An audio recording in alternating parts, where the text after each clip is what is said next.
take your shirt off so I can see if the glass cuts you anywhere else.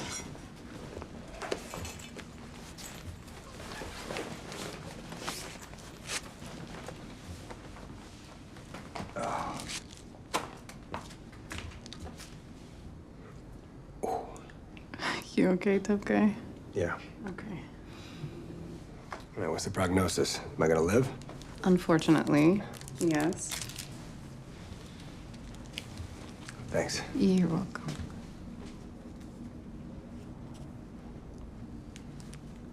We shouldn't. I know.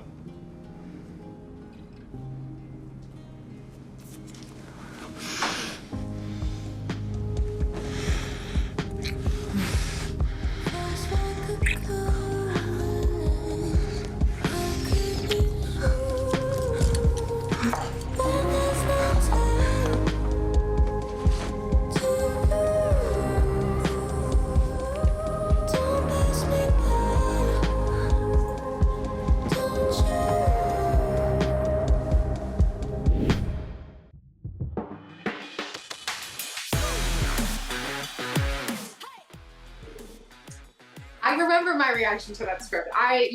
In complete transparency, I was excited to see like all of the messy ramp up and having them be awkward around each other. And when they had their moment in the hotel, I was admittedly feeling a little bit protective and like, well, wait a minute, they haven't had a conversation. What do you mean? What's happening here? And then I kind of approached that topic, with the writers and also with Eric, and I think it was a good exercise for me as an actor to trust the process and remember that I am the color that the artists are painting with, I think especially when you travel with a character for as long as we have been doing, we kind of start to feel a little bit like, well, hold on a minute, this is my little creature baby. And at the end of the day, we're actually just the tools that the creatives and the people who are visioning the long arc of this story, we're their tools in that way. And so it was a good exercise for me as an actor to be like, okay, let me just trust the process. But ultimately, it was a really wonderful opportunity to collaborate with Eric. There was a lot of great places for us to figure out and dialogue with each other. Okay, how do you want to play this? How can we help tell this story as best as we can?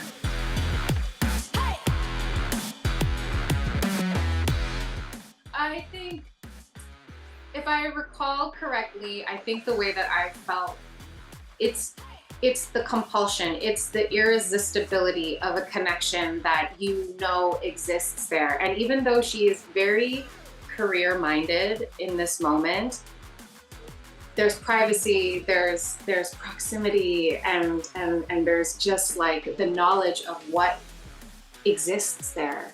But because of the circumstances, we don't have that. And so I kind of feel like that moment is a moment out of time for them. There's no supervision. They both look really beautiful because they got dressed up for this evening. She just finished watching him being a knight in shining armor. I think that she had the best intentions when she went up there, and probably was trying to deny parts of herself. And then in that moment, it's pheromones. They're so close to each other, I think that's what happened. I think she had best intentions and then it went off track.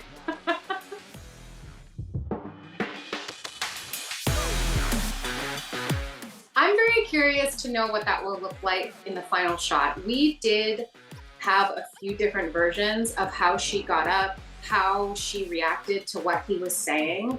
And that wasn't entirely clear to me when I was looking at it off the page. I wasn't sure how I wanted to have that moment. Was she also on board with it just being a thing? Like, we're good? Or was she caught off guard? So I don't remember what they put in the final cut, but I do remember wanting to make sure that there was continuity with how we played it later, because they go right back into working with each other, and it's not all the way awkward, but there's a little bit of shifting ground beneath them. So I think when she's standing outside, it's probably, I hope, what ended up in the cut is like a mix of wanting to go back but also knowing that she shouldn't. It's messy, and I think she wants to be clear. I think if there's any through line for Lucy's journey with her at work romances, it's that she very much doesn't want her professionalism to be compromised despite herself.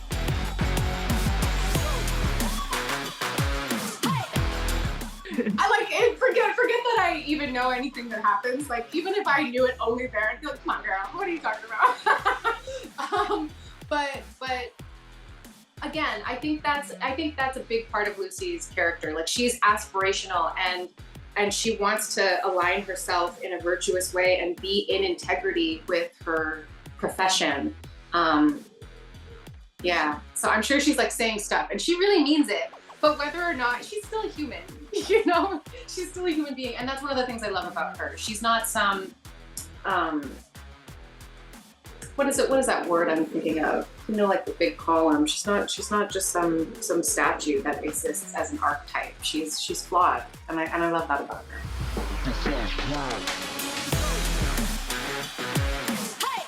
I think absolutely. I wouldn't be surprised if they would try to stay a little bit separated, but because of the nature of their job, I imagine that they're gonna get right back involved with each other. And I hope, because again, this is a minute ago now for us, it's been a long season, but I think it's always really fun for us to see them doing what they're the best at, which is, sure, being in love with each other, but more than that, being really good at their job, and they're really excellent teammates.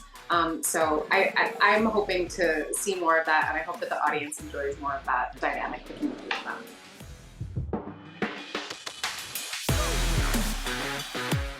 I think that my perspective for much of the season was that she was on the back foot waiting for him to step forward, waiting for him to do all of these things that he said he was going to do, waiting for him to initiate these conversations.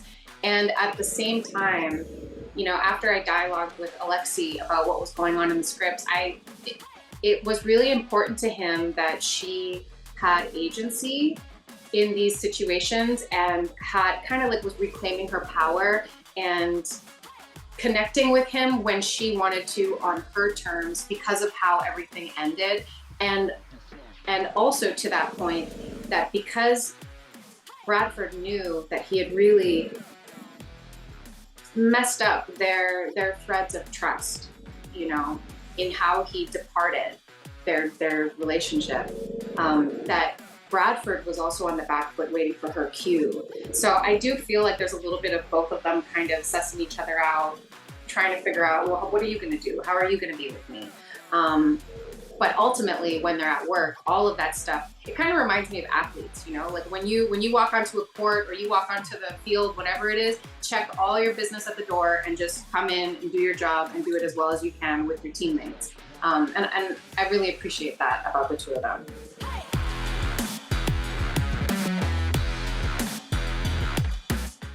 You know, it's been interesting because I felt that this year I've had the opportunity to explore an aspect of Lucy that I wasn't aware was a part of her character, actually. I have always felt that Lucy was a person who perpetually, to a fault, gave people the benefit of the doubt and was always kind of giving them chance after chance after chance. And so to feel her suspicion off the page especially about a young man, and this might also be the fact that I'm an older sister to a younger brother who's like 8 years my junior, and I always kind of like think the best of him. So there might have been residual hangover because of that, because I was looking at Seth, who's played by Patrick so beautifully, and I was always like, I feel like Lucy would give him a chance. I feel like she might believe him to a fault. I feel like that might be her fallibility as far as being a training officer. But I really appreciated that they actually decided to lean into her intuition and the strength of her intuition in this way, and allowing that to kind of unfold with like that she has a nose for it. You know, I like that we, instead of leaning into this kindness that she has, we opted to lean into the fact that she's actually really good at her job and sniffing out something instinctively that is amiss. So it's been really fun, and again, a really beautiful challenge. of coming up against internal ideas I have cultivated about who Lucy is and the vision and the arc of what our writers have about who she is. And yeah, I always love that kind of challenge.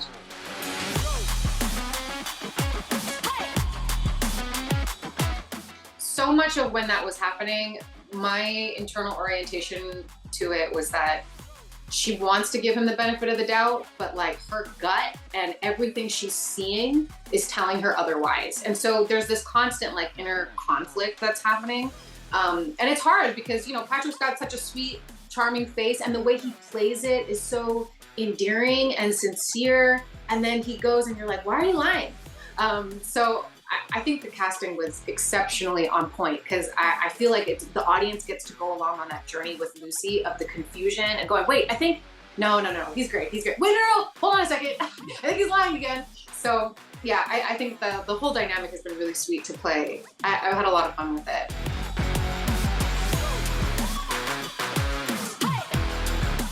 Yes, absolutely. In that moment, when she walks up and he's there with that grinning, sweet face and Gray's, you know, patting his back and everything, like, we're gonna be there right with you.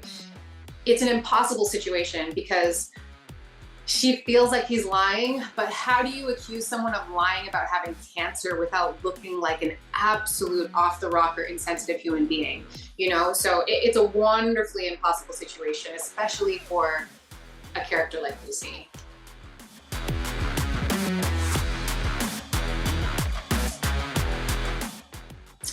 You know, yes, and the stakes are actually going to be a lot higher than that. It's not, she's trusting him to have somebody else's back, not hers. And I don't think that's too much of a spoiler, but in that dynamic, as far as who Lucy is, the situation that she put Seth in, the stakes are much higher than him just having her back. And it really elevates the stakes for their relationship and the consequences of his potential lying. You know, if he is lying, it really just, all of the tension kind of starts ramping up because of that mission that she kind of sets him onto.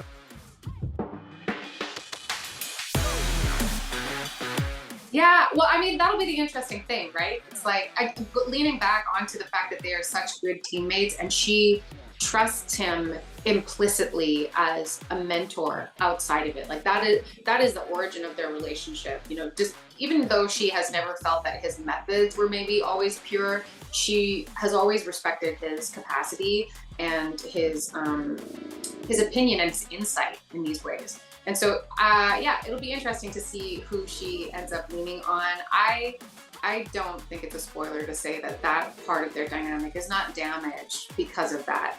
You know, and I think that's the beautiful thing about them is that as messy and confusing and wonderful and sweet as their out of work relationship has become, we haven't seen that yet.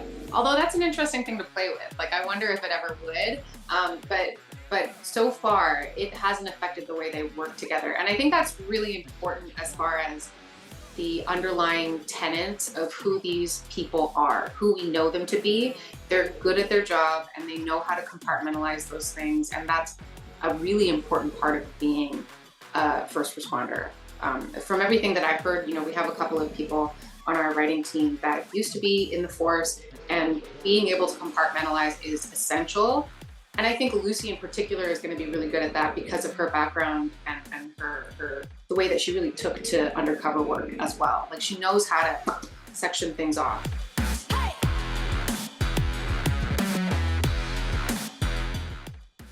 No. You know, and it's funny, like, I think about it and I do know that Nolan and Lucy have some cases together, but for the most part, I really feel like I barely saw Nathan this season, which is always such a tragedy for me because I love working with him. But no, we don't see that very much.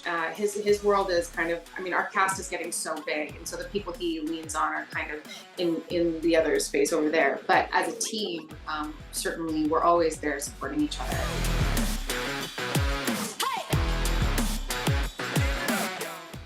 I can only speak from what I know as an individual. You know, any character you play, it's going to be informed by your own experiences. And I think given the state that they are in and the fact that they had not at that point had any significant dialogue, they're just been kind of like workplace flirting, you know? It felt human and terribly feminine to be on high alert suddenly, to just kind of be like, oh, that's nice for you. I don't have a date, but wonderful. So I definitely think she was on guard, and also it allowed a beautiful moment to have that like release, that energy release when she saw Jenny. You know, like the whole thing kind of goes away. She's like, oh my God. I kind of wish that they had done that for the audience as well. Like I kind of wish that they hadn't said anything about Jenny. Like they showed it in a preview and I was like, oh man, you know, because I just know that the audience would have been like, who the heck is he bringing? Because Rachel was integrated back and everything. Like there just could have been so many things played there, but that's fine. Yeah, so I think that's gonna be really sweet, and I love the dynamic between Bradford and his sister, and so I'm really excited for the fans to enjoy that again as well. She's such a beautiful addition to the show.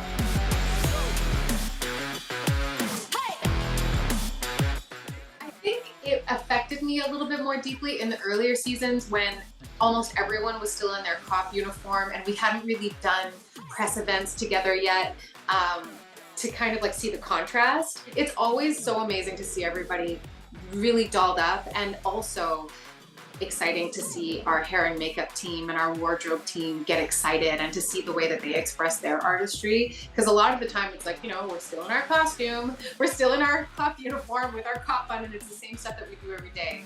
So we had a lot of fun being dressed up, and there are so many things that happen at the gala. I'm just like being flooded by all of the silly moments that I'm not even sure I can talk about in an interview. But we had a blast. It feels kind of like a mini vacation whenever everybody is dressed up and we're hanging out offset and we're doing silly things.